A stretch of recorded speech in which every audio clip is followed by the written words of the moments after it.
Particular இது அப்போ வந்து எப்படி இந்த தமிழ்நாட்டில் மக்களுக்கு வந்துட்டு இந்த சினிமா மோகத்தில் ஓடுறாங்கன்னு தெரியல.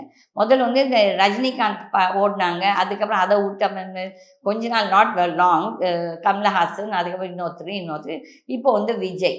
இது வந்து it's not a good trend. Tamil Nadu தான் பாதிக்கப்பட போகுது. என்னன்னா இந்த மேபி உங்ககிட்ட எவ்வளோ ஃபேன் 1 கோடி இருக்குதுன்னு நீ சொல்கிறியா, அது உன்னோட யூகம்.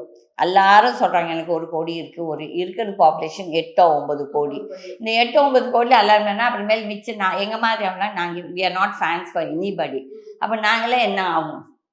அப்போ வந்து there should be some realism. நான் எதுக்கு தான் இது பேசுறது எதுக்குன்னா, நம்ம நாடு, நம்ம ஊர், அதுக்கப்புறம் இந்த ரேலிஸ் இந்த ரோட்டில் விடுறது எல்லாமே பேன் பண்ணணும். ஏன்னா road show is even Modi also should not do this road show. என்னென்னா ஒரு எமர்ஜென்சிக்கு இது நம்ம வீட்டவங்களா இருக்கலாம், நம்ம சொந்தக்காரங்களாக இருக்கலாம், நம்ம ஃப்ரெண்டாக இருக்கலாம், இல்லை குணதால இருக்கலாம். அவங்களுக்கு ஒரு ஆம்புலன்ஸ் போகணுன்னா வழி விடுறது இல்லை.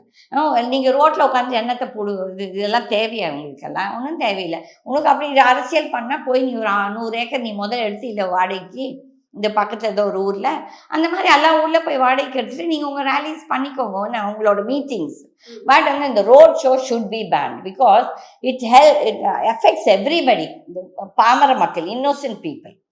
ஓகே, எல்லாத்துக்குமே அங்கே போய் போகணுன்ட்டு ஆசை இல்லை. பட் அந்த வழியாக போகணுன்ட்டு இருக்கும்போது அவனும் ஃபோர்ஸ் டு ஸ்டாண்டர்ட் அங்கே நிற்கணும். என்னென்னா கட்டாயமாக இடம் இல்லை, வழி இல்லை, ஒரு ஸ்கூட்டர் எடுத்துகிட்டு போக முடியாது, ஒரு கார் எடுத்துகிட்டு போக முடியாது. அதில் இதெல்லாம் வந்து ஸ்டேட் கவர்மெண்ட், போலீஸு, இவங்க எல்லாரும் சேர்ந்து ஈவன் இந்த judiciary, I think justice Senthilkumar பேசுனதில் எதுவும் தவறு கிடையாது. பட் இப்போ இவங்க என்ன சொல்கிறாங்க, ஜூரிஸ்டிக்ஷன் எப்படி, அப்போ எப்படி அந்த செக்ரட்டேரியட், அந்த ஹைகோர்ட்டில் இருக்க செக்ரட்டேரியட் எப்படி இந்த கேஸ் எடுத்தாங்க, எப்படி நம்பர் பண்ணாங்க? செந்தில்குமார் என்ன போய் என்னோடக்கு கொண்டு வாங்க, எனக்கு நம்பர் பண்ணுங்கன்னு அவர் ஒன்றும் எடுத்துகிட்டு போய் கேட்கல. அப்போ அந்த செக்ரட்டேரியட் அந்த தவறு பண்ணுச்சு. If it is so, if there is என்ன சொல்கிறது, இவங்க சொல்கிறாங்க